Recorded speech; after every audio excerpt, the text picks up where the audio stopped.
We are at the Miami International Airport, Concourse D. Y'all know I'm not necessarily a fan of MIA. I fly from neighboring Fort Lauderdale whenever possible, but Concourse D is one of the nicer ones, I must say. It serves as a hub to American Airlines, and yes, this time I'm also traveling with my parents. Destination Toronto. We are airborne once again, and nope, we're not true nomads yet. We're still flying to places. We get a nice view of downtown Miami this time. Today, we are traveling to the great land of Canada.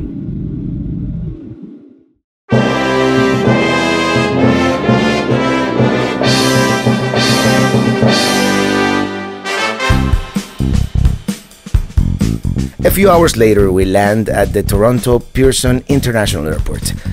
We take a taxi to our hotel.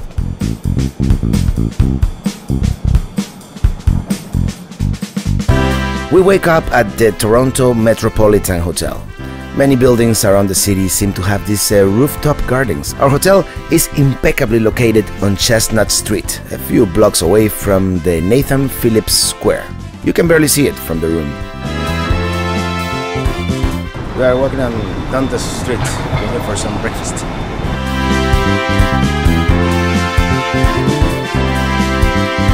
We walk the short distance. The circular structure to our left is City Hall, and we arrive to the square. The sundial sits at the Peace Garden, a memorial to the Hiroshima atomic bomb.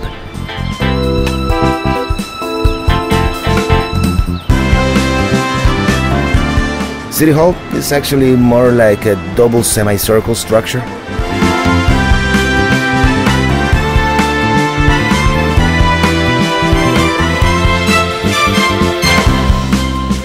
We are at Nathan Phillips Square right here in Toronto. Behind me is the City Hall, and they're having some kind of festival today. Yes, it appears they're going to have some kind of Filipino festival later on. This reflecting pool is actually a skating rink during the winter, which I hear is most of the year in this latitude.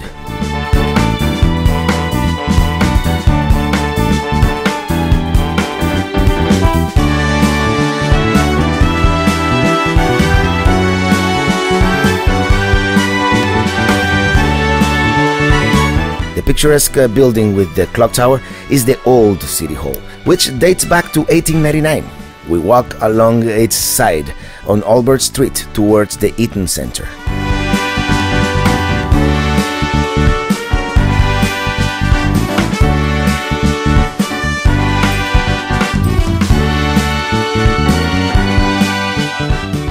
The Eaton Center is supposedly one of Toronto's main tourist attractions, with 330 stores and restaurants, but let's face it, besides the pretty glass roof, it's nothing more than an oversized shopping mall.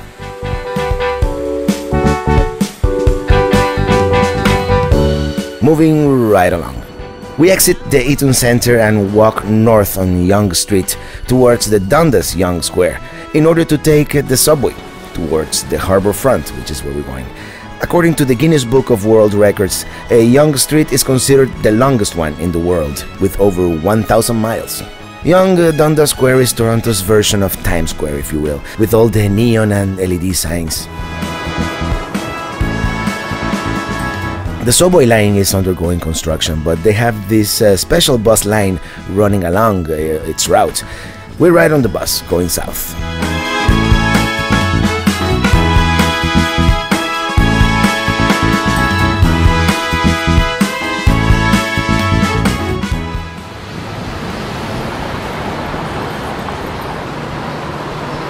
We get off by Alan Lambert Galleria, which is part of the Brookfield Place office complex. It's often called the Crystal Cathedral of Commerce because of its unique architecture.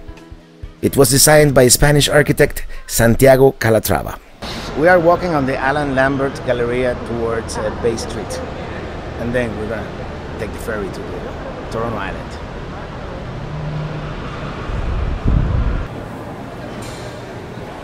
And yes, these Canadians have some cool garbage cans.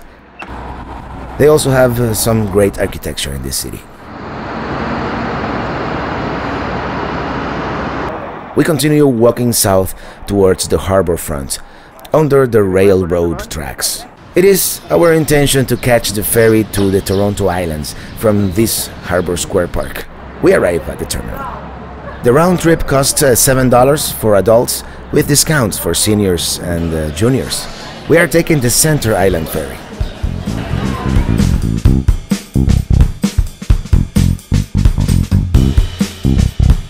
Along the way, we enjoy these great views of the Toronto skyline, which is really the main reason we took the ferry.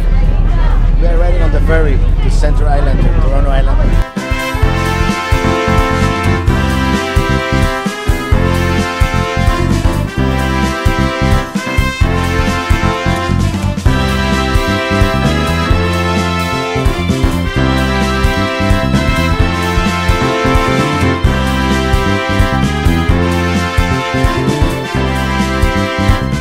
And we have arrived. The Toronto Islands are like an oasis in the big city, with this lush vegetation, the pollen floating around in the late spring. I must say, I'm impressed. I heard about it first in the Amateur Traveler podcast and then read about it on the Moon Guide to Ontario. But I must say, this is a really cool place. They have an amusement park, a duck pond, a farm, marina, even a beach. All kinds of activities for the family. Unfortunately, our time here is limited. After all, we only came here for the view, right?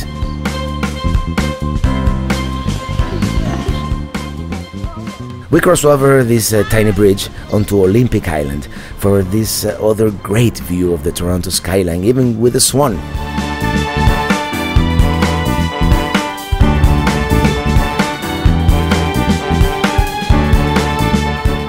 Feels like we ought to stay here all day, but we must get back on the ferry as other points of interest await us.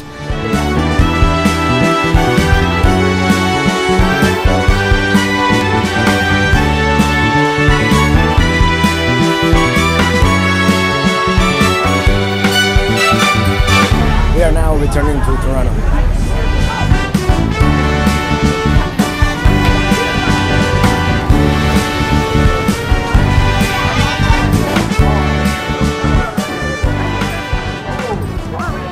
Toronto has a great public transit system. Besides the subways and the buses, they have an extensive network of these trolleys. We got off by the St. James Cathedral to change trolleys.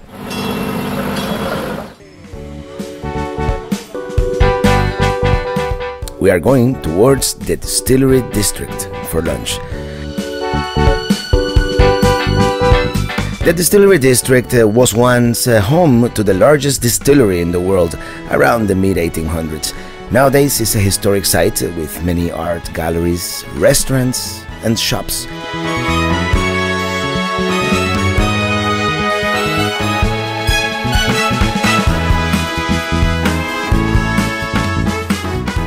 We eat at the famous Mill Street Brewery.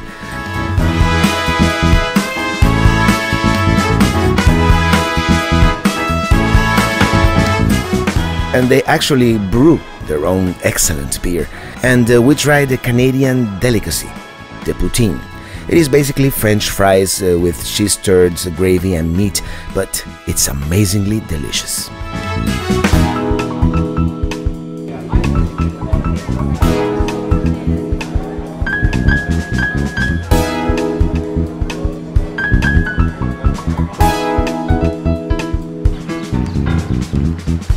Moving along, we walk towards the trolley stop to go back.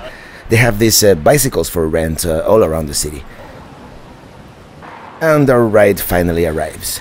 This morning we bought a 24-hour family pass, which is good for all forms of public transit. Very convenient and economic as well. We are back by the Eaton Centre and Young Dundas Square. There is some kind of protest going on about human rights in Iran.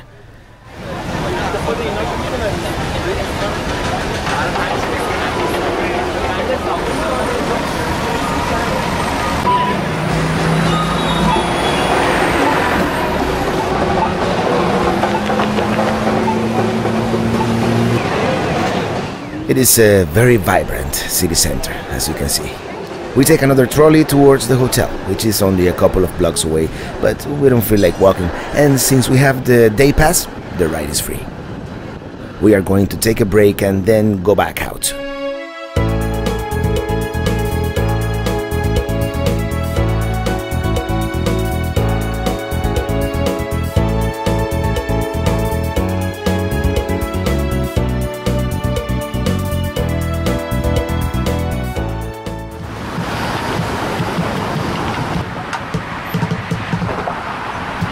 Later in the day, we walk toward University Avenue.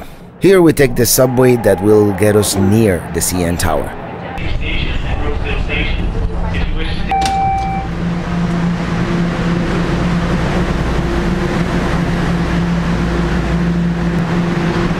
One thing about Canadians, they are the nicest people in the world, but the ones we met had no sense of distance or directions. They went out of their way to walk with us and tell us where to go, but they didn't really know how to get there. Eventually, we did find the CN Tower using the iPhone.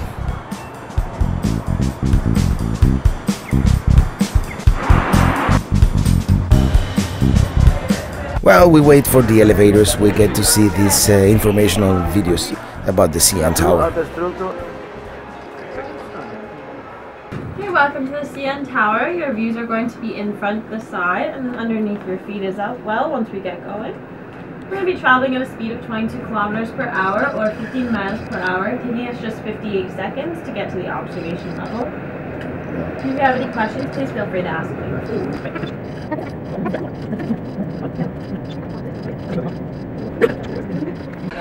We're gonna walk across the glass floor of the CN. Oh my god! This is really scary.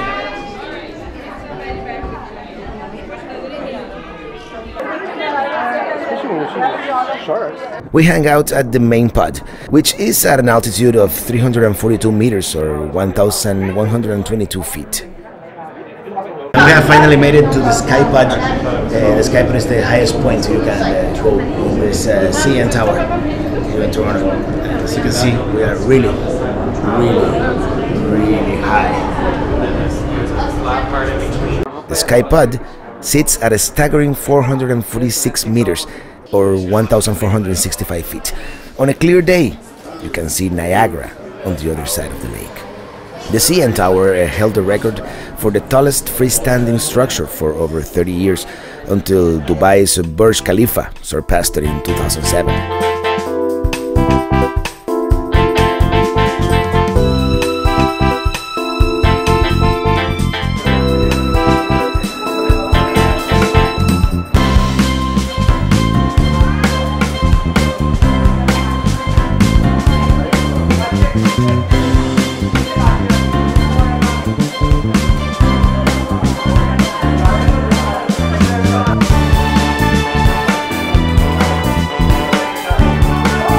As night falls, the lights are turned on and it's almost time for us to go. Now I'm green. We're saying goodbye to the CN Tower. Come on, change color. I want to see myself change color. I'm gonna change. And now, I don't know what color I am. Down we go. And with that, we turn in for the night. We have a long day ahead of us tomorrow.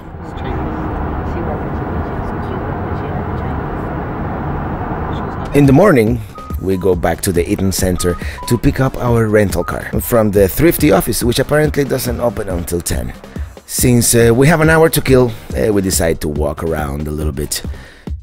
In Canada, they have these really cool mailboxes. We pass by the Metropolitan United Church. We also find out why the city looks so clean all the time.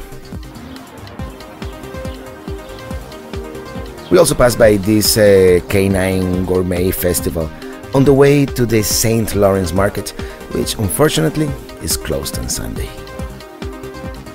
We see the St. James Cathedral one more time. and an entrance to the famous Path underground city.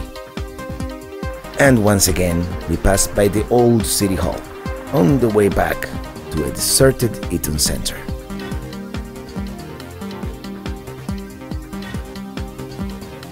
Guess what? Our car is ready. We go pick up my parents at the Metropolitan Hotel and we depart on our red Dodge Caliber. Not my favorite vehicle in the world, let me tell you, but that's what they consider full size, I guess. Not an outstanding product, let me tell you. We turn left or west on Dundas Street towards Chinatown.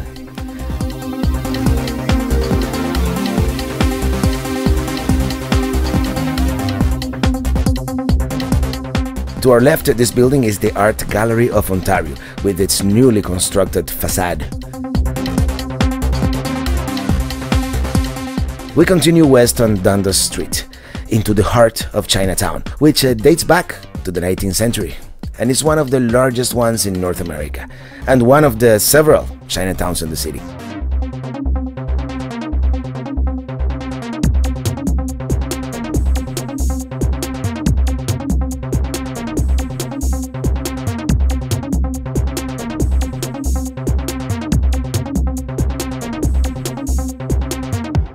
We are by the corner of Spadina and Dundas. If we were to continue northwest, we would encounter the Kensington Market, which is a very interesting neighborhood, but we will save that for another trip. Right now, we are driving towards Casa Loma.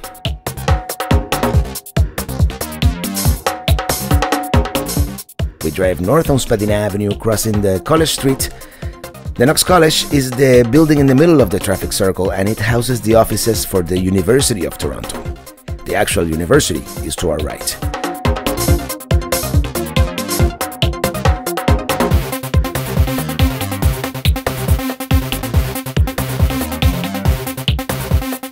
Let's make sure the camera is on, shall we? Yes, it is, obviously.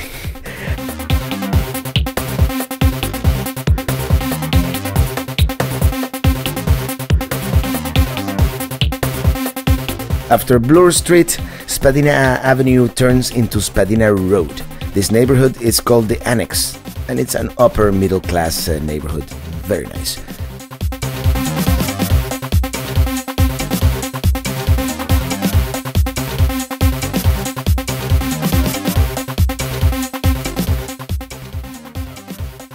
We turn left into McPherson Avenue and right on Kendall.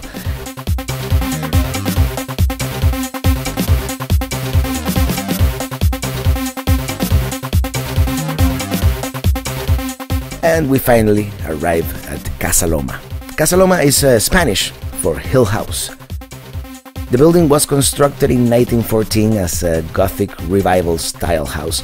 Originally the residence of Sir Henry Mill Pellet, a famous Canadian dude, famous mainly for this house and for bringing hydroelectric power to Toronto. This is one of Toronto's most popular tourist attractions.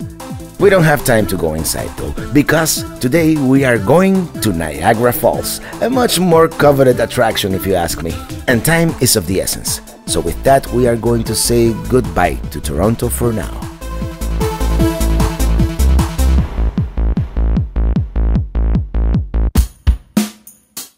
We drive from Toronto to Niagara Falls, about an hour and a half on the Queen Elizabeth Way. We pass by the famous Ravine Winery for lunch. Very yummy. Shortly after we arrive, driving along the Niagara Parkway. Look at all the tourists in the area.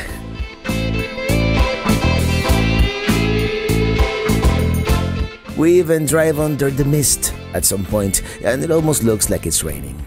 Eventually, we find the parking lots nearby. We walk along this very nice park towards the famous waterfalls. We are approaching the Horseshoe Falls from behind.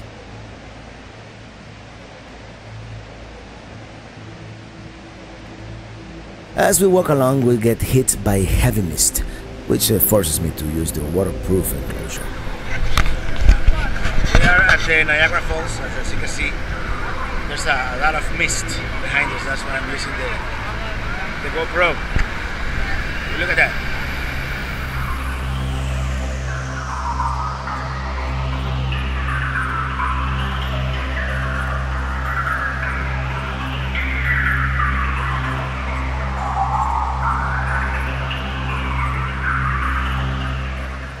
In the distance, we see the Rainbow Bridge, which connects the USA with Canada. In the foreground, two beautiful rainbows. I don't really have a whole lot to say here, so let's just admire the natural beauty of this wonder of the world. Once again, to the right, the Canadian Horseshoe Falls, with the Made of the Mist boat underneath. And to the left, the American Falls and the Rainbow Bridge.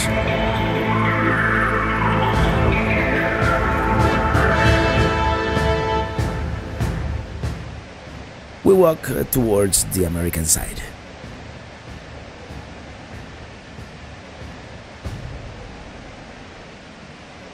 And we get this spectacular view of the American Falls with the smaller Bridal Veil Falls to the right. And now for the highlight of our visit, we're going to board the Made of the Mist boat, which will take us right up to the falls.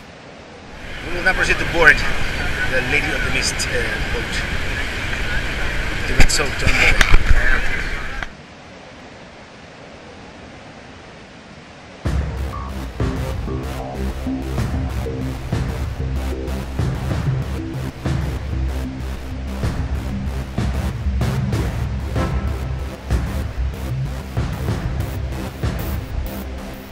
I really feel sorry for those cameras. They are going to get ruined.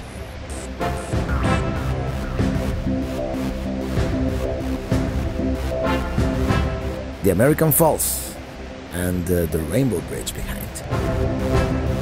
They have this right on the American side where you can walk behind the falls. Next time I come, I really want to do that. And now for the climax.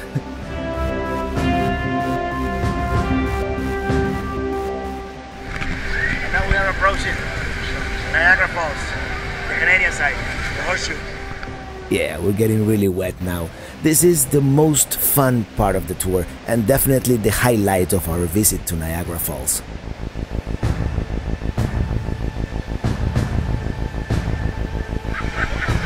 We're soaked.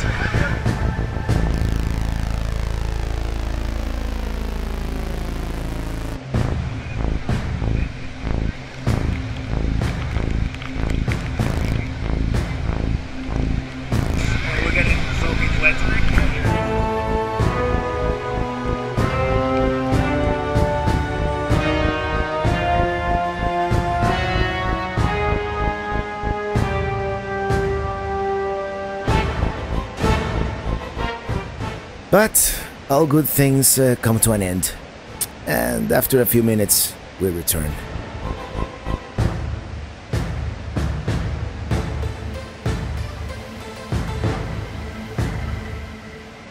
The foam kind of looks like feta cheese, doesn't it?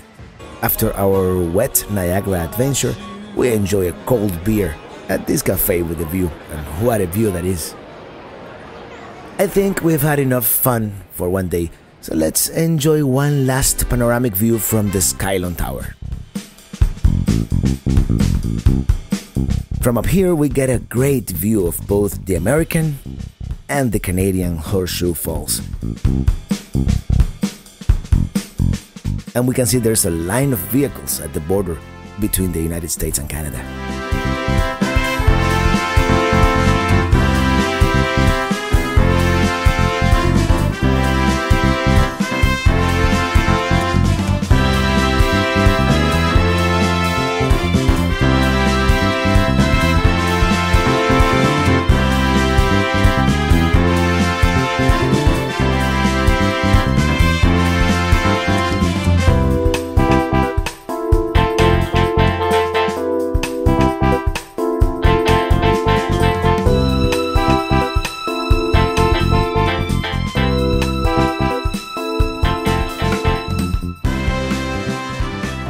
Finally, they do have some live entertainment outdoors.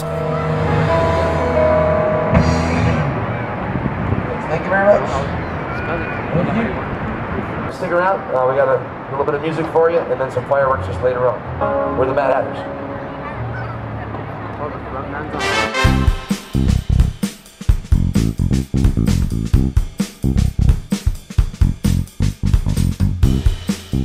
We end the night passing by Niagara on the lake, on our way back to Toronto.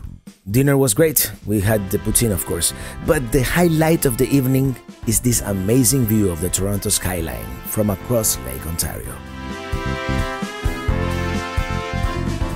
We are back in Toronto on this rainy, misty morning, but not for long. It is our intention to begin driving east towards Kingston, Gananoque, and the famous 1,000 Islands of the St. Lawrence River. So, let's hop on our red car and hit the road, shall we?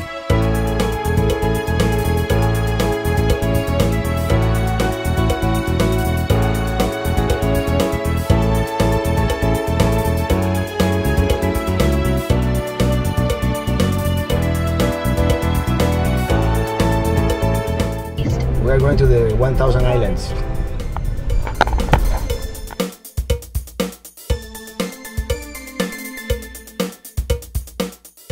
The quality, the enjoyment of your trip is highly determined by the quality of the weather.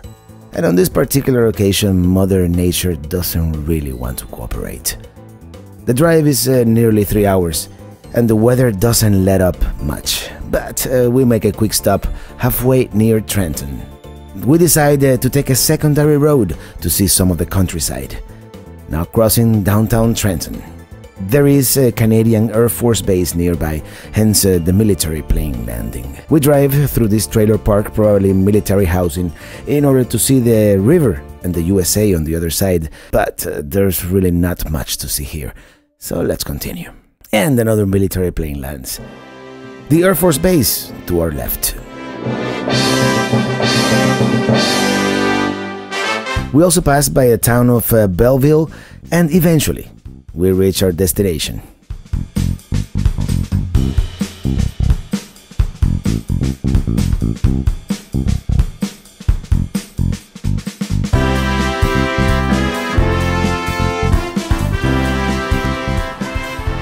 Eventually we arrive at Gananoque, where we will board a boat for a tour of the 1,000 Islands, and our boat arrives soon enough.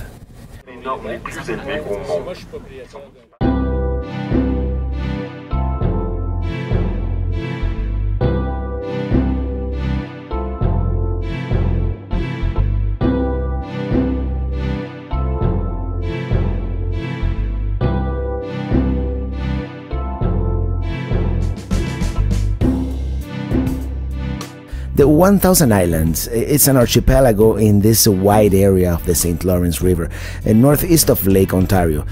It is, to be exact, 1,864 islands. The river is the border between the United States and Canada, so some of the islands are part of either country. Actually, for it to be considered an island here, it must be above water all year round, have an area of more than 1 square foot, really, just 1 square foot, and have at least 1 living tree. So that's so much more reasonable. Anyway, today we are visiting a small part of the archipelago, mostly on the Canadian side of the river, near the town of Gananoque. One curious fact is that the 1,000 Island dressing was invented around here. According to the Book of Knowledge, at the turn of the 20th century, some lady called Sophie Lalonde, who lived in Clayton, New York, served this type of salad dressing to her guests. Apparently, the vegetables in the dressing looked like the islands, and eventually the actress Mary Irwin and Waldorf Astoria's manager George Bolt popularized the name. Obviously, some of the islands fall under US jurisdiction, while the others are Canadian. The agreement in 1793 was that no island would be split in two within 100 yards of either shore, so the official border zigzags the area. Many rich and famous people have homes in these islands. I find it particularly interesting, all the small houses barely covering the surface of an island. Must be pretty cool and interesting owning property here for the 400 or so permanent residents of the area. My parents visited this place 10 years ago, back in 2003, and they took another tour, which lives from Rockport. That's the northeastern part of the 1,000 Islands and arguably the more famous one. Let's go back in time with them. Here they got to see the Savicon Islands, which allegedly have the smallest international bridge in the world, but it's not really true. The actual border is actually 140 meters to the southeast. So don't believe everything the tour guide says. They also got to see the Bold Castle on Hart Island. The castle was originally built in 1900, but abandoned in 1904 after the death of the owner's wife, which was George Bolt of the Waldorf Astoria. It was left in ruins until 1977, when it became a tourist attraction. Off we go! Destination Ottawa, Canada's capital.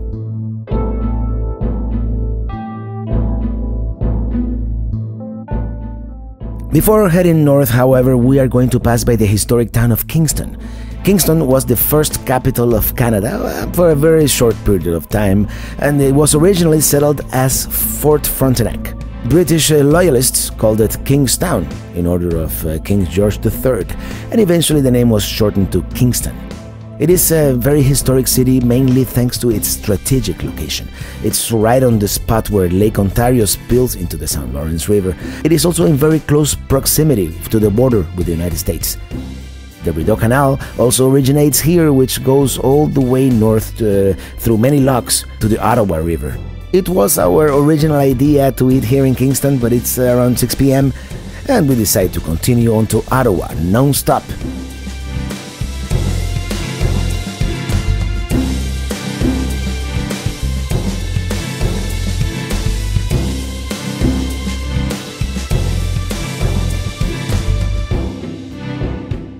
After a little over 2 hours, we arrive at Ottawa. Our hotel, the Capitol Hill, on Albert Street.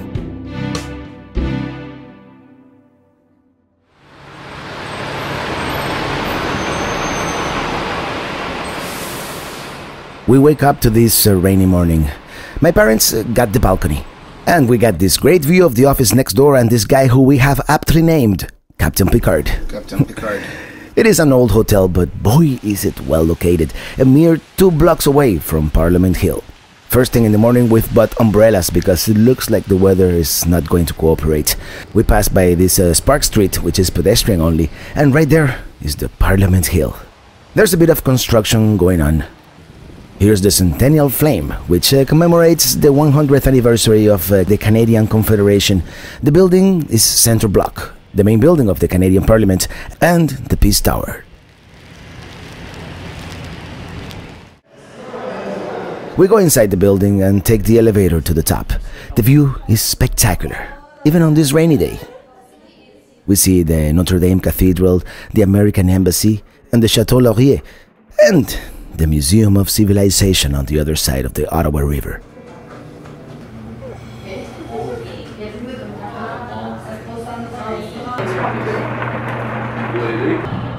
Going back down, we see the Bell's Carillon, which is used to play melodies on special occasions. We also visit the Memorial Chamber. There are several books of remembrance, which list the names of the Canadian soldiers who died in the many world wars.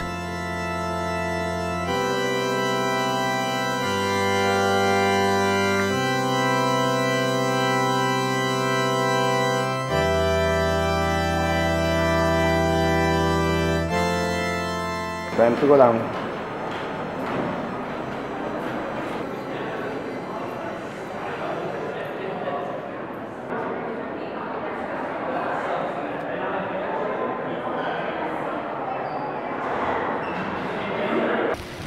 We are going back out under a pretty heavy downpour. The tourists, they don't seem to mind much, nor do we. Umbrellas everywhere.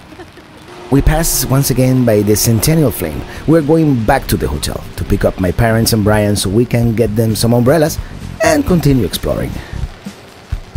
We walk a little bit on Spark Street under the rain.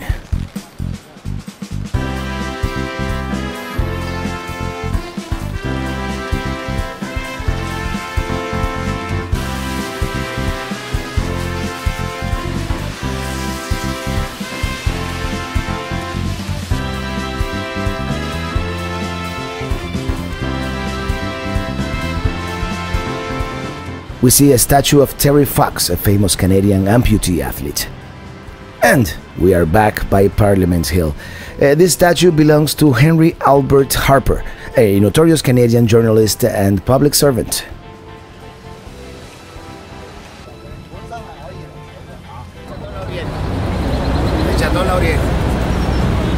¿Qué cosa, Robin? a Uriel vamos después ahora? Ah, bueno, los 4 jinetes del apocalipsis.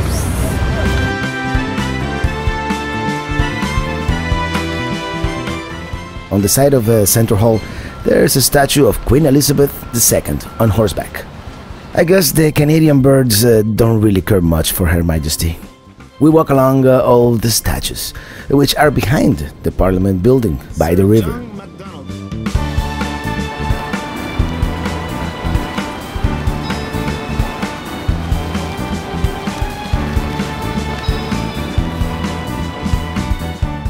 The Ottawa River divides the city into Ottawa, in the province of Ontario, and Gatineau, in the Quebec province. Quebec is also known as French Canada.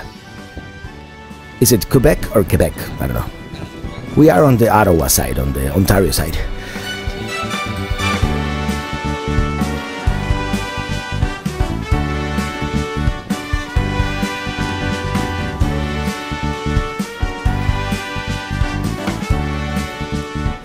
This round structure is the library, which luckily was the only surviving building from the fire of 1916, which, by the way, consumed the entire center block.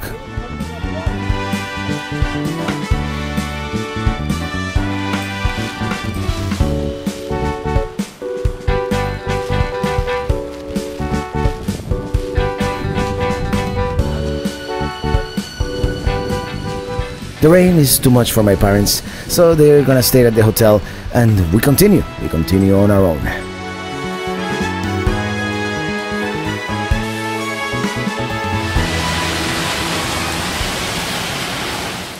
We walk to the Canadian tomb of the unknown soldier. It holds the remains of an unidentified Canadian soldier who died in France during World War I. One cool thing about Ottawa is that they have guides waiting around all these monuments to give you information. I think it's a great idea, and I guess that's their solution to unemployment. Next, we pass by the Rideau Canal, which has this system of locks to compensate for the difference in water levels. There is a small boat coming up, so we get to see how it works. First, they close the locks behind the boat. Then they fill up this water compartment with water from the next compartment coming up until the water levels are equalized.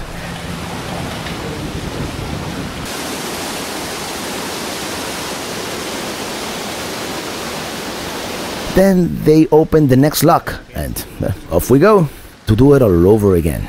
Pretty cool.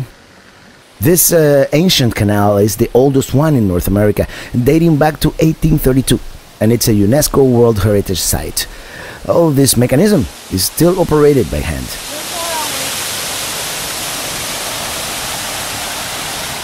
It was our original intention to take this boat tour of the canal, but there was no one else, probably because of the bad weather, so they canceled the tour. It is disappointing, but what can you do? Here's the famous Chateau Laurier, which we will visit later. But we are getting kind of hungry, so we pass by the ByWard Market, which is this area around the original market building with farmer markets, cafes, boutiques, restaurants, pubs. They have these stalls selling all kinds of goods. This one specialized in stuff made with maple syrup. This is a famous maple syrup candy in Ottawa. Cheers. And now it is time to try the beaver tail. It's a beaver tail. Yeah, I did burn my tongue back there, but it was good. The beaver tail is a fried pastry topped with different condiments, which originated right here in Ottawa. Next, we go inside the market to see what they have. The highlight, apparently, is the Obama cookies. These people love Obama. Apparently, he caused a sensation here when he visited Ottawa, ate a beaver tail, and, well, the rest is history. They have all kinds of pastries and tasty-looking food, but it looks like we are past the lunch hour rush, so we decide to continue exploring. Besides, we are already kind of full from the maple syrup treat and the beaver tail.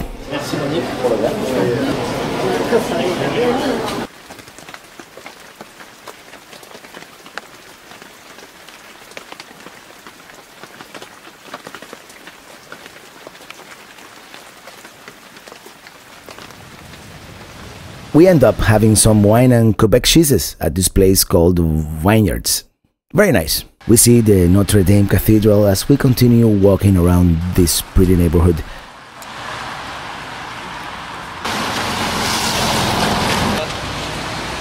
We encountered the famous sculpture Maman by Louis Bourgeois, which belongs to the National Gallery of Canada. Behind it, we see the Notre Dame Cathedral Basilica. The steeples are covered in tin, which I hear is typical of French-Canadian churches. As I said before, the sculpture belongs to the National Gallery, which we can see in the background.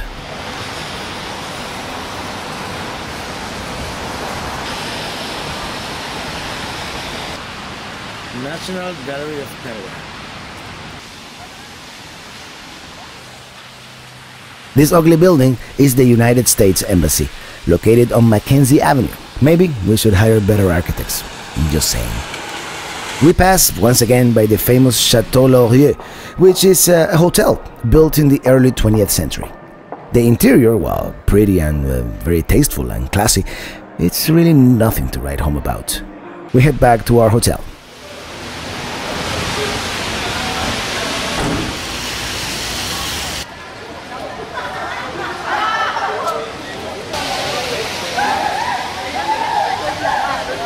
We've been walking all day under the rain and we are tired, so we're gonna call it a night.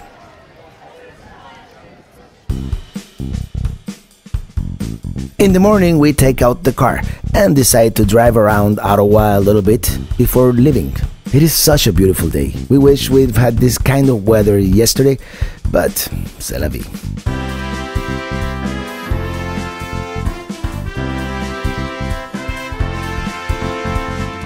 We drive on Albert Street, make a right on Kent,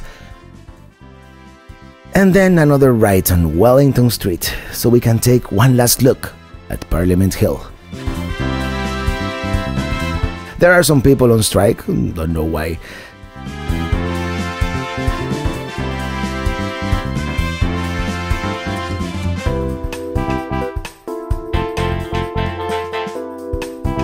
And there it is, the center hall with the Peace Tower.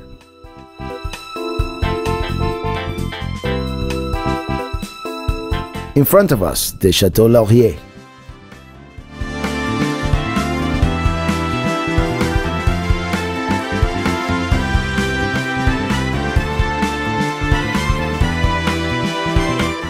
We make a left in order to take the bridge across the river. To our left, the back of the American Embassy, and to our right, the Notre Dame Cathedral.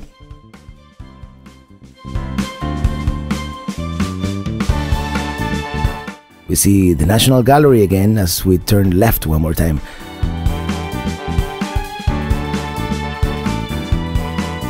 We cross the Ottawa River, and as we do that, we are now in the province of Quebec, or Quebec in French, at the Museum of Civilization to our left. Let's have a look, shall we? First, we are treated to this great view of Parliament Hill and downtown Ottawa on the other side of the river. The museum was designed by Canadian Aboriginal architect Douglas Cardinal. The curvilinear design reflects the landscape around it, and everything in the building symbolizes a feature of the land before civilization took over.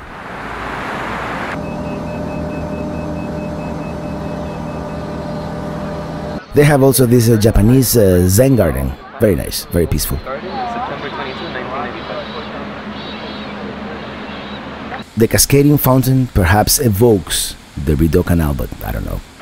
Well, it's almost time to go. Let's go inside for 1 second to take care of business and see the Grand Hall. And off we go towards Montreal.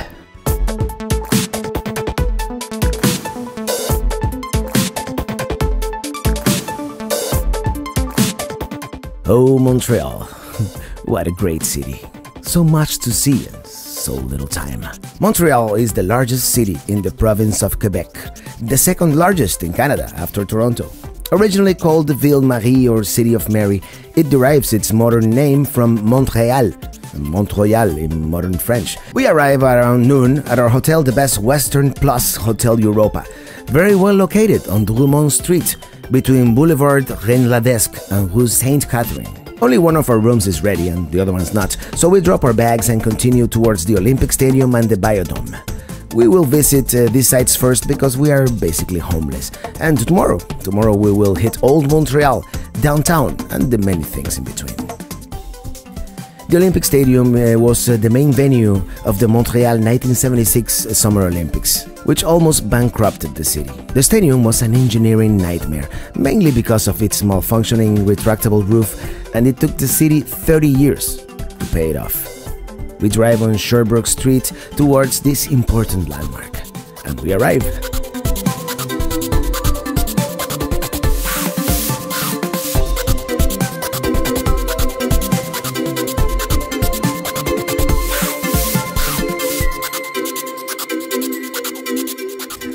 We take this funicular to the top of the Montreal Tower, the world's tallest inclined tower. It's part of the retractable roof mechanism that never quite worked. The cables attached to this tower pulled the roof up, but unfortunately, that doesn't work anymore. Even though the tower is almost 10 kilometers away from downtown, it still offers great views of the city, as we can see. They have panels above explaining what we are looking at, and there's the Biodome below, which we will visit next. We see Mont Royal and the Olympic Stadium below, and the Place Ville-Marie, the tall building in the middle of downtown, the St. Joseph Oratory, the St. Lawrence River. Nice views, but nothing spectacular. I think. Perhaps we're spoiled, I don't know. They also have these models of the Olympic Stadium. Right next door we have the Biodome de Montréal.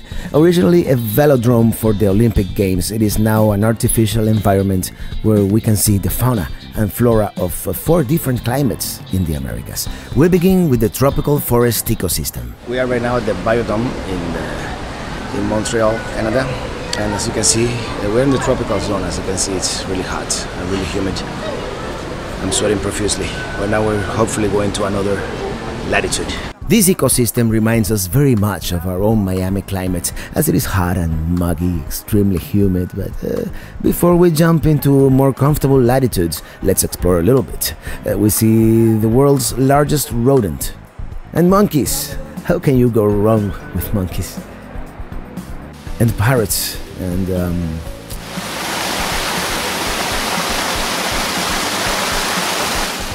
waterfalls.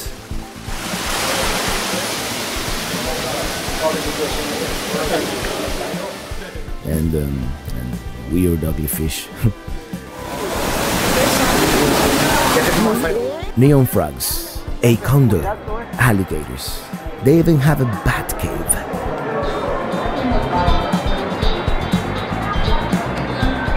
Luckily, the next section will be much more comfortable climate-wise, and soon enough we arrive at the Laurentian maple forest. We get to see all kinds of fish and a porcupine. They also have the beavers. Very cool little animals.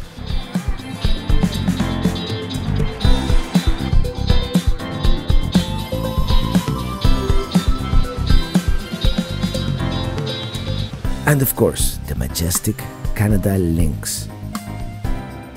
There's also the marine ecosystem. Very cool.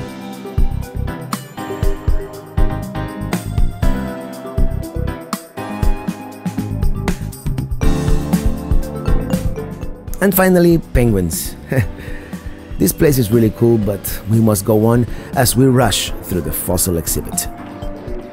We are hungry, so we go down to this pedestrian area called the Rue Prince Arthur, which we've heard is great for dining, and here we are. After much deliberation, we decided to have lunch at this Greek place called La Taverne Grecque. Our timing is impeccable as always, as we arrive when the place is completely dead. The food is excellent, of course, although not what I would think as typical Greek food. It is around 6 p.m., perhaps a little too early for dinner, as the area starts to get crowded when we are about to leave.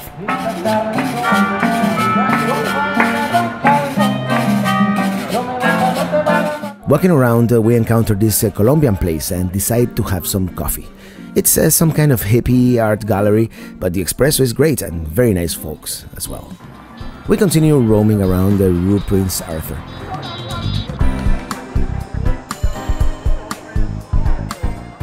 The street ends at St. Louis Square with all these picturesque and colorful houses.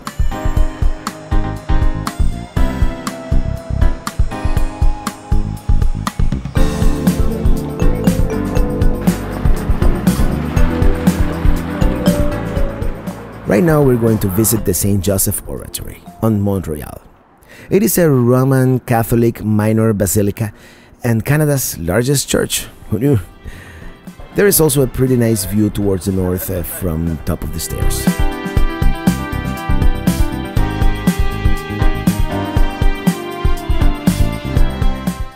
Nearby they have also this lookout on Mont Royal where we can see the Olympic Stadium and the eastern part of the city, surrounded by all these friendly scavenging raccoons. Aren't they lovely?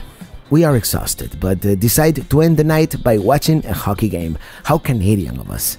At the Marriott, next door to our hotel, drinking Cuban rum, illegal in the US.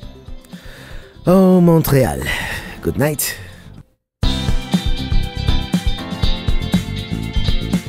Good morning, Montreal. We have breakfast at this place next to the hotel called Chef Cora, which was great.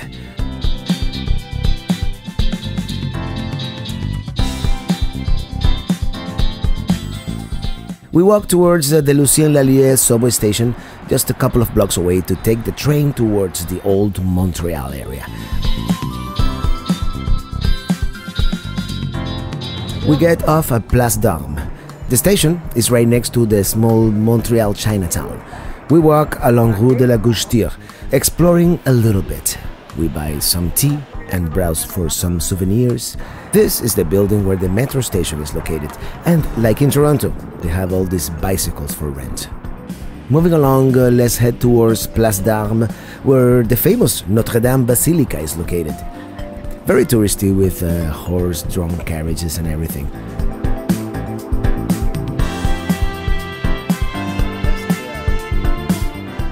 And this person almost lost her carriage and her horse. The horse went loose.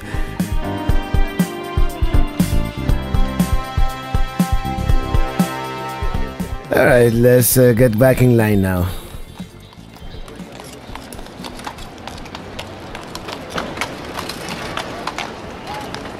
The fleur de lis is the symbol of the province of Quebec, as we can see it here in the granite pavers. The Notre Dame Basilica is a Gothic revival church, completed in 1830. The Pantheon-like building is the head office of the Bank of Montreal. As in many major touristy squares, there are street musicians. These ones are very nice.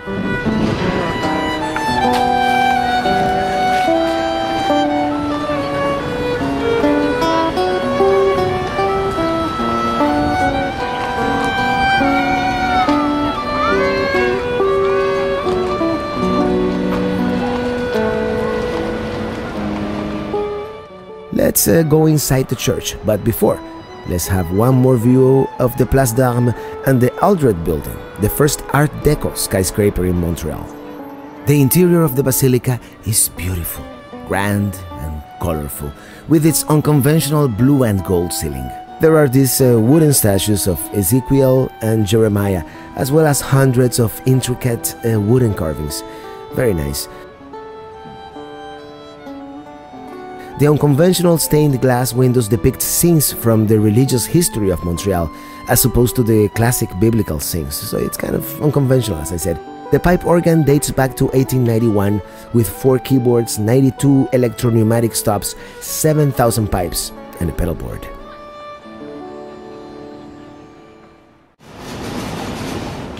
We continue walking along the cobblestone streets of the old city. We stumble upon the Place Royale, the site of the first settlement in Montreal by the old port, and there's a train passing by.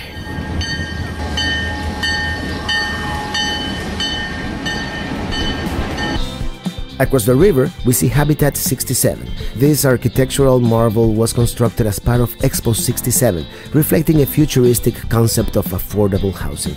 Ironically, it's one of the most exclusive pieces of real estate in the city. Here's looking back at Notre Dame and the Aldred building. This park runs along the Old Port Promenade, a great place to hang out in these early days of summer.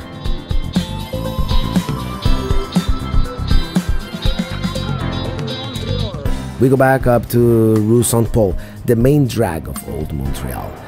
There are many shops and restaurants and pubs, and the tourists are coming out in droves.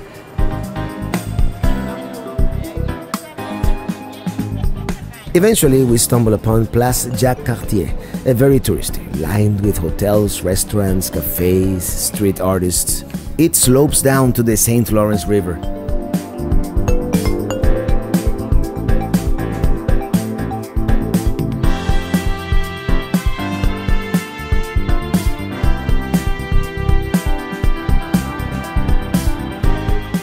At the top, we see Nelson's Column, dedicated to the admiral who defeated Napoleon. He faces away from the river due to his seasickness. Go figure. At the top, we also see the Hotel de Ville, City Hall, where French President Charles de Gaulle shouted in 1967, "Vive la Quebec libre!" fanning up all the flames of bilingual unrest. Next, we pass by historic Marche Bonsecours. I don't know exactly what I was expecting to see inside, but it wasn't a shopping mall. The crab house. Next, we visit Notre Dame de Bonsecours Chapel, dedicated to Virgin Mary, Our Lady of Perpetual Help.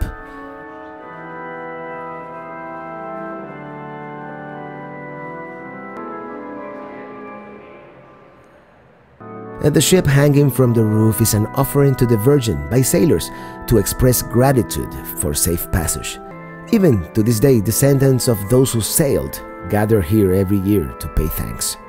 Next, we go down to the crypt, an archaeological site with treasures discovered as recently as 1996, while excavating the original site of the chapel which burned down.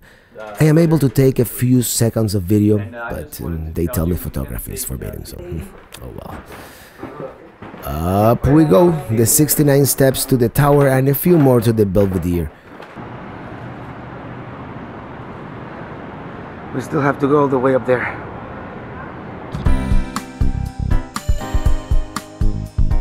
We get a very nice view of the old port from here, with a clock tower inside. The spherical structure in the distance is the biosphere, not to be confused with the biodome. The transparent acrylic panels burned in a fire in 1976. The structure nowadays houses the Environmental Museum. It turns what I thought was the Belvedere is actually the bell tower, so it's a pretty nice view anyways.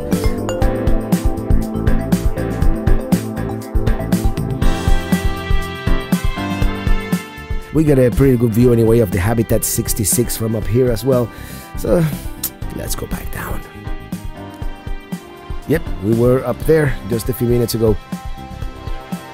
Next, we walk towards the clock tower.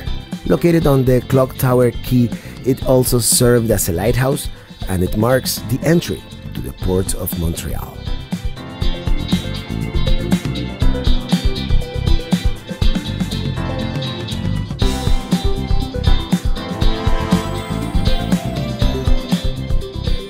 It's 192 steps all the way up.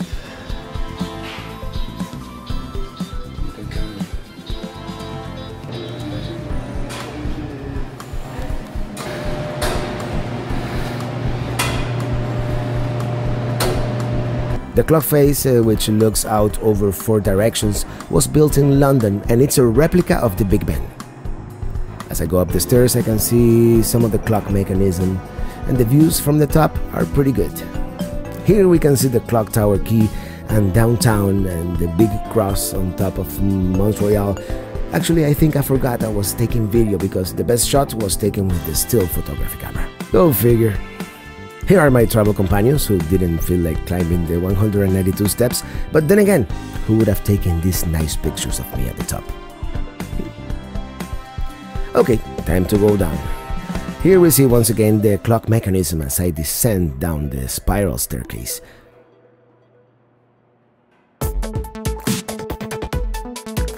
Next, we go back near the Notre Dame de Bon Secours Chapel in order to take the bus. We are going to the Latin Quarter, traveling on Saint-Denis Street. Here they are having some kind of festival.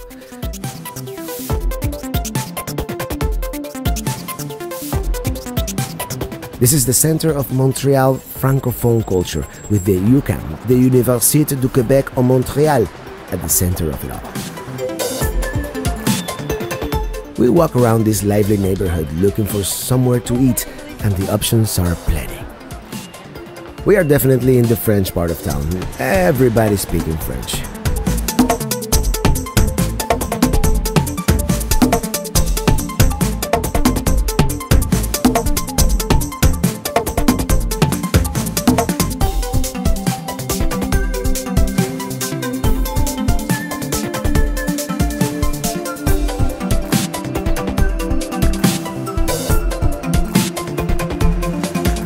We finally decide on this place called Les Trois Brasseurs, the Three Brewers. It's a restaurant and brewery, and we have the obligatory poutine, of course.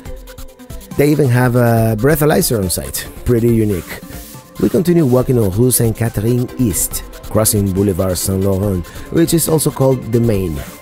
And lo and behold, they are having another festival. But this one is not just any festival, it's the Francophonie de Montréal. No wonder they have this big bicycle parking lot. You can hear the music from blocks away. The Francophonie is the biggest music festival in the French-speaking world since 1989, with over 1,000 performers and hundreds of thousands of attendees. And we found it by chance. We didn't really do our research on this one, and it's a real treat to attend one of its many free concerts.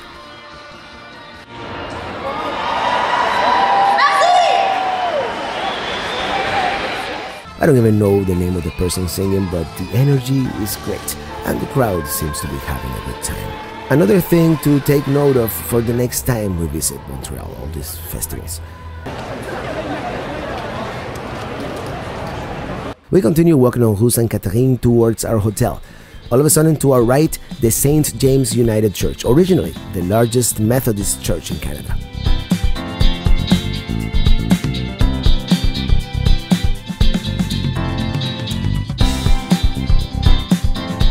And we are back by downtown.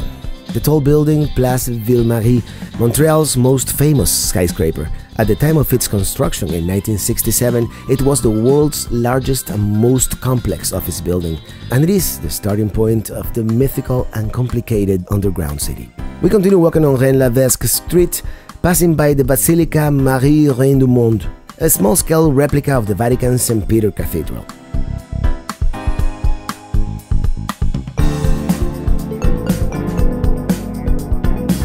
Passing by Dorchester Square, we return to Rue Sainte-Catherine, and they are having some kind of protest.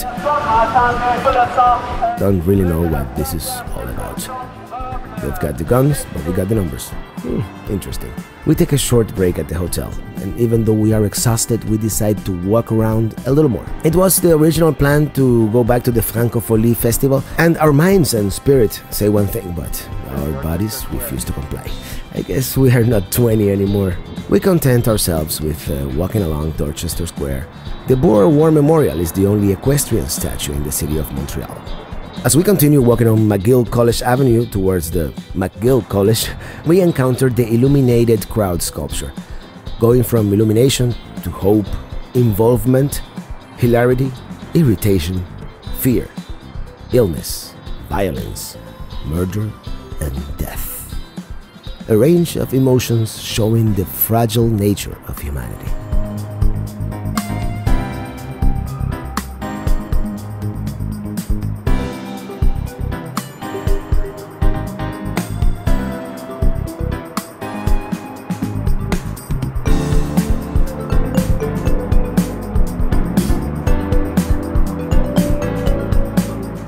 I'd rather be with the illuminated ones. We continue. The Mont Royal cross visible from where we are as we arrive at the McGill University, named after prominent Montreal merchant James McGill from Glasgow, Scotland. It is one of the oldest universities in Canada. Although officially bilingual, it's predominantly Anglophone. After many years of unrest, still only about 18% of the student population is Francophone. We continue walking around the streets at dusk. Running on fumes, really. We are exhausted. But it is our last night in Montreal and we want to absorb as much as we can. Here's the illuminated crowd now, no pun intended, properly illuminated. We discover an entrance to the almost deserted underground city and explore it a little bit and almost get lost in it.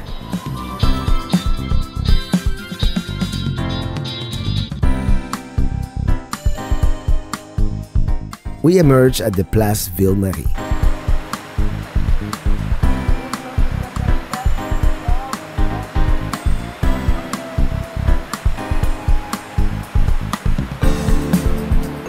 The fountain at the foot of the impressive skyscraper. Exhausted, we go back to the hotel.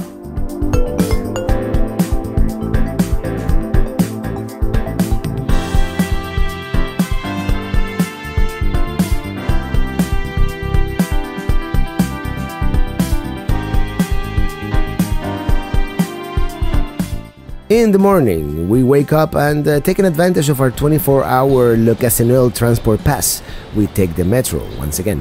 We emerge at this residential neighborhood called Mile End in Le Plateau Mont Royal to have breakfast at this famous bagel place called Saint-Viateur.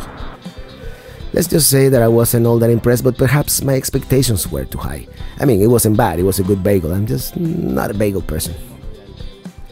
The experience of exploring this not-so-touristy neighborhood is great, though. I love it.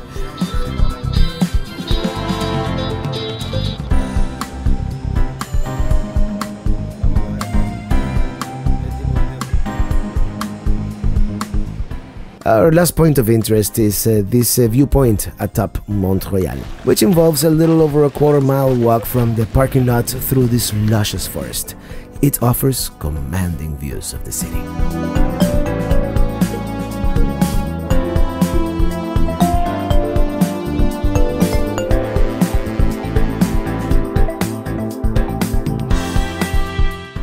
Well, time to say goodbye to Montreal as we head northeast into the heart of French Canada, Quebec City. Halfway through, we take the scenic route along the Chemin du Roi. However, I had a camera malfunction, so all we have are these few views of the town of Sainte-Anne-de-la-Parade.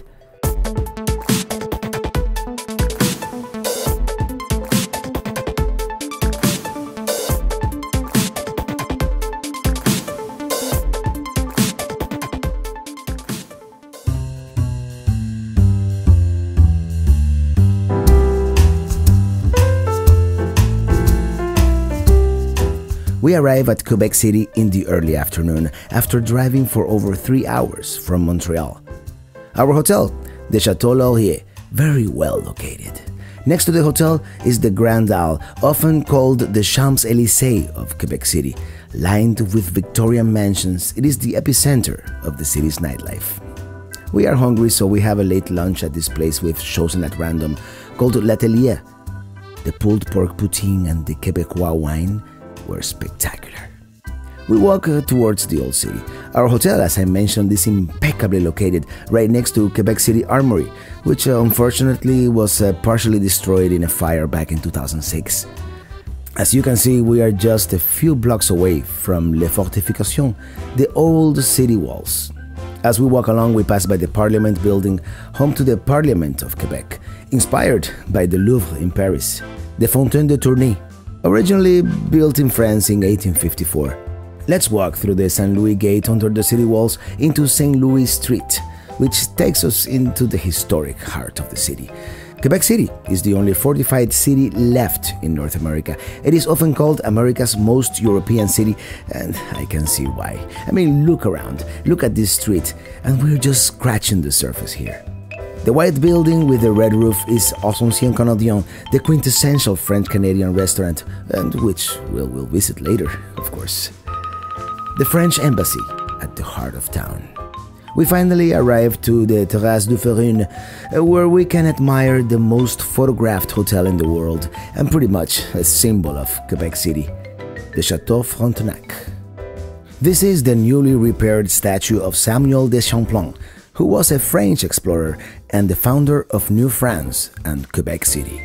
The whole historic district is a UNESCO World Heritage Site. Old Quebec is divided into the upper and lower city, and right now we are in the upper part of town.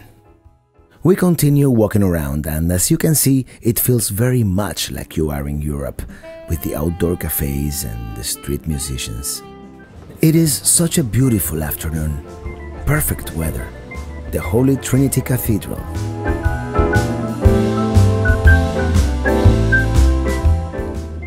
This tall building is Edifice Prise, the only skyscraper in Old Quebec. City Hall, or should I say Hôtel de Ville. And here's the Notre Dame de Quebec, which stands on the site of the city's first chapel. Right next to it, the entrance to the Université Laval, which we are going to circumnavigate now, if you will.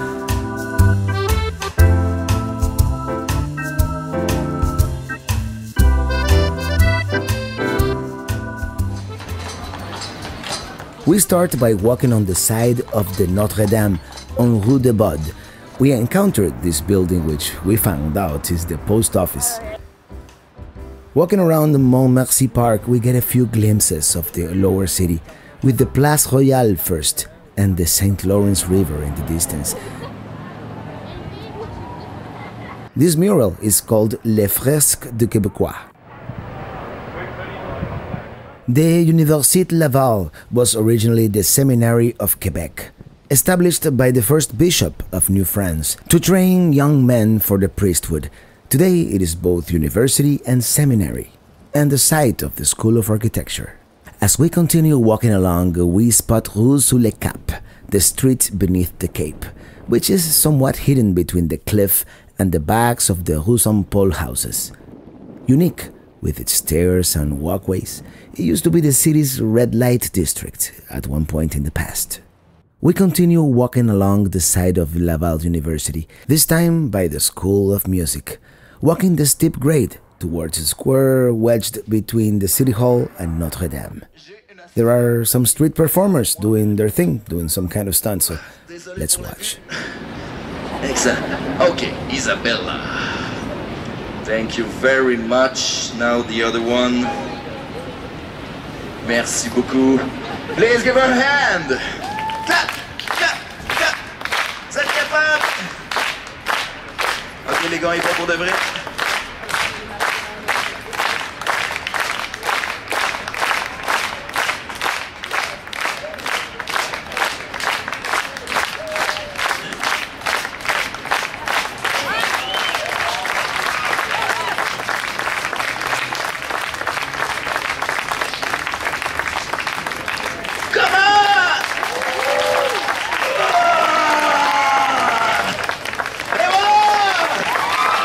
Next, we go down to the lower city, down these stairs and this steep street called the Côte de la Montagne.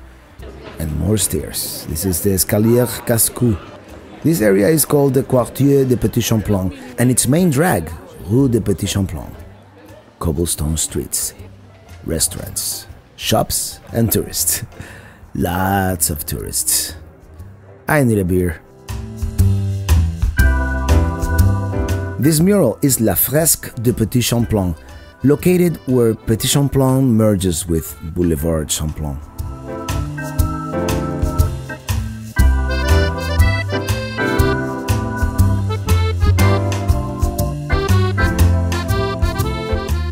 We continue roaming the streets of the old lower city, and what a view of the Chateau Frontenac.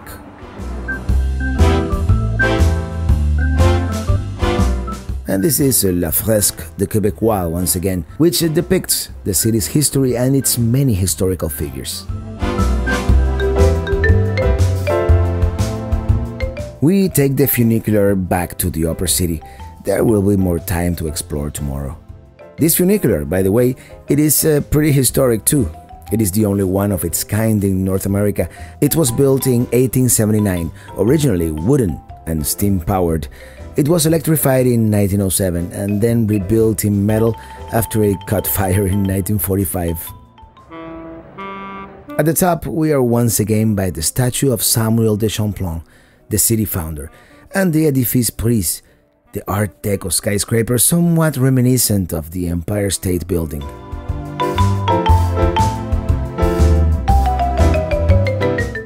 And the Chateau Frontenac, commanding the scene.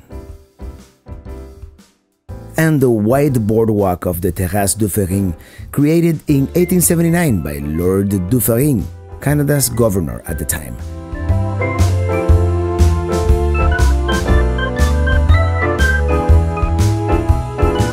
We pass by the main entrance to the hotel. Did I mention it is the most photographed one in the world?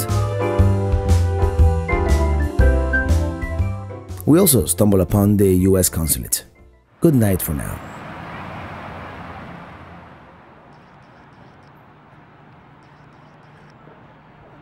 We wake up on the next day, eager to continue exploring, and we find out that today they are having a bicycle race.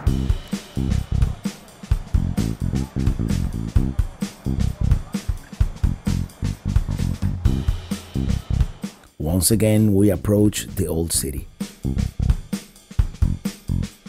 We walk along the Rue Saint-Louis and pass by the Place d'Armes. I think we've seen that statue before.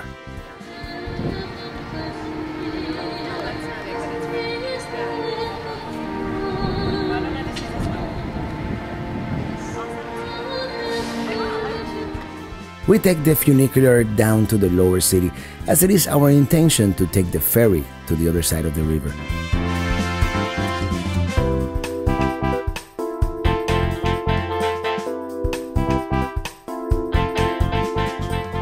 Once again, we enjoy the charm of the Quartier Petit Champlain and a great view of the Chateau Frontenac.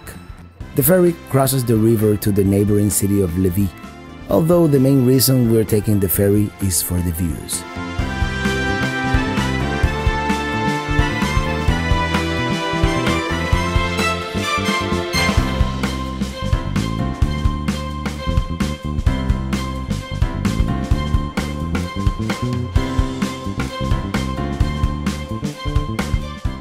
There's not a whole lot to see on the other side, so we return.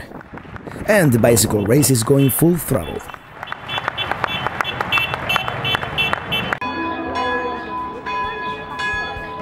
We have lunch at the Bistro Sous les Forts, which is very nice, very cozy inside.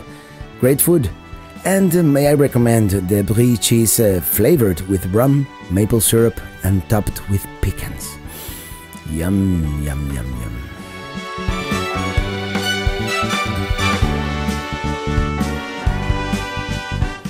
Moving along, we've been to this area already, so let's go back to the upper city. They are having some kind of comedic act. I don't get it. Not my type of humor. And the race goes on.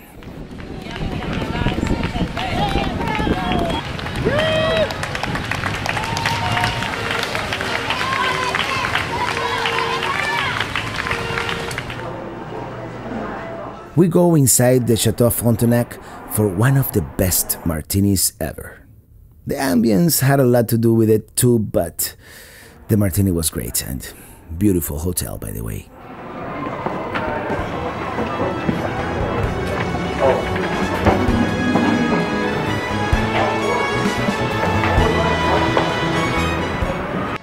Come on! More racing.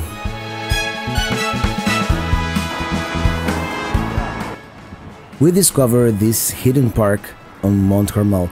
It's the Parc du Cavalier du Moulin. Hidden from the crowds of tourists, it is the site of an old windmill. And we pass by this residential area too. Not sure if we're trespassing. We go back to the hotel, and the bicycle race has finally ended, apparently. And we're back. The race is over. Next, we go to the top floor of the Observatoire de la Capitale.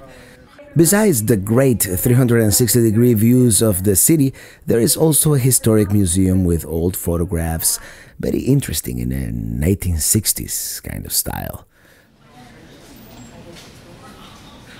From up here we can also see the Grand Dalle and our hotel.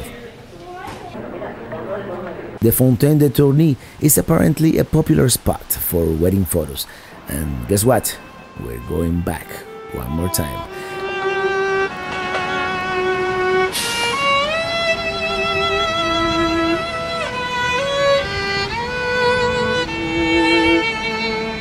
This time, however, we are exploring Les Fortifications, the city walls.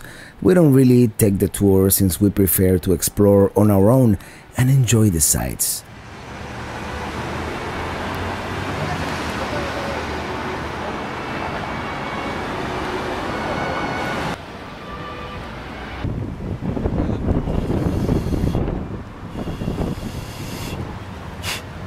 This doesn't work.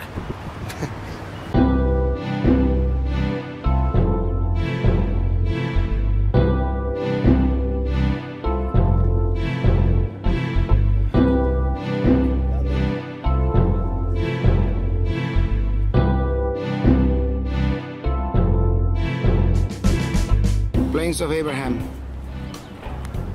There's a big concert coming up next month. We're gonna miss it. The Plains of Abraham was the site of the battle where the French lost to the British. This determined the fate of Canada and forever changed the course of North American history.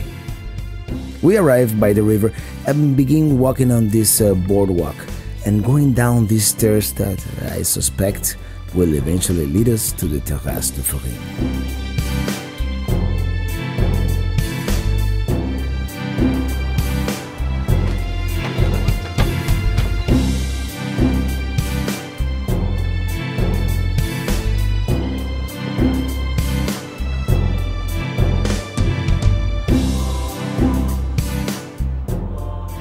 And I was right. Here it is. And great views of the river and our famous hotel. Yeah.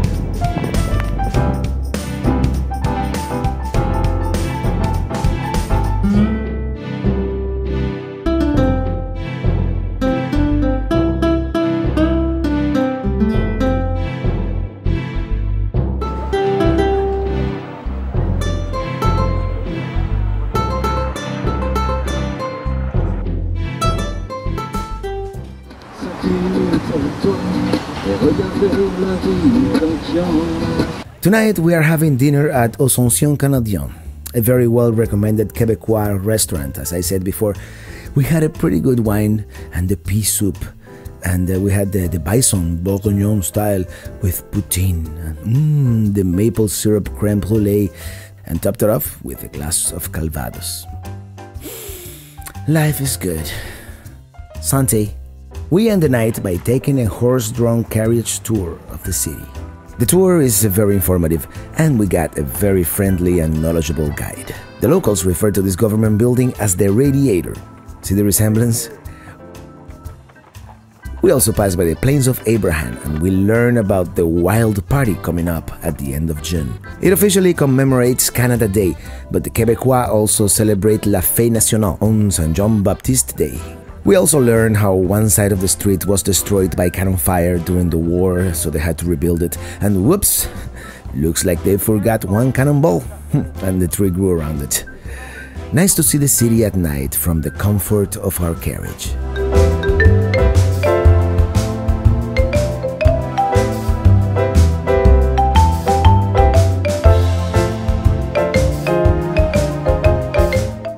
We passed once again by Ascension Canadien, where we had such a delicious dinner just an hour ago, and by the French Embassy.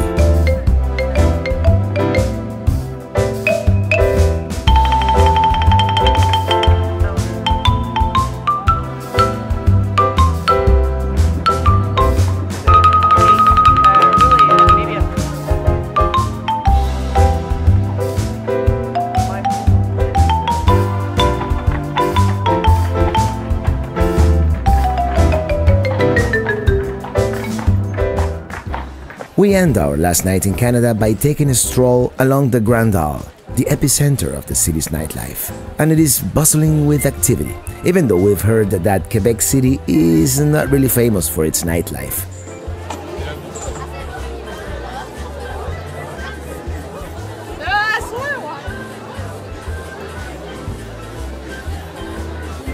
We passed once again by L'Atelier, where we had lunch yesterday.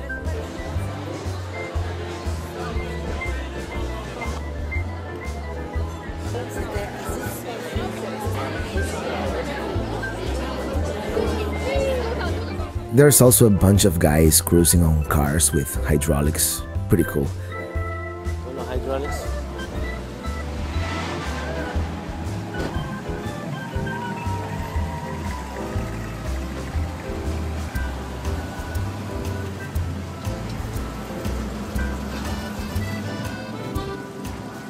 Mira, bien pala.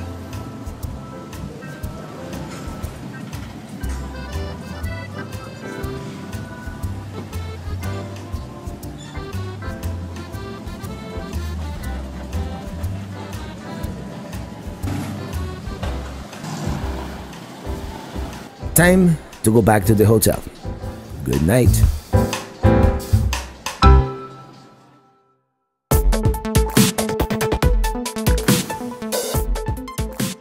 Well, I hope you have enjoyed our Canadian journey.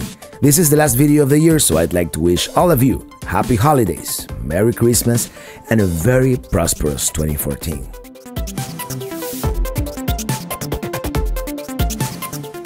Hit that subscribe button right now so you don't miss anything in the future. The music for all the Canada videos is now available in iTunes, Google Play, Amazon, and most other places where music can be heard.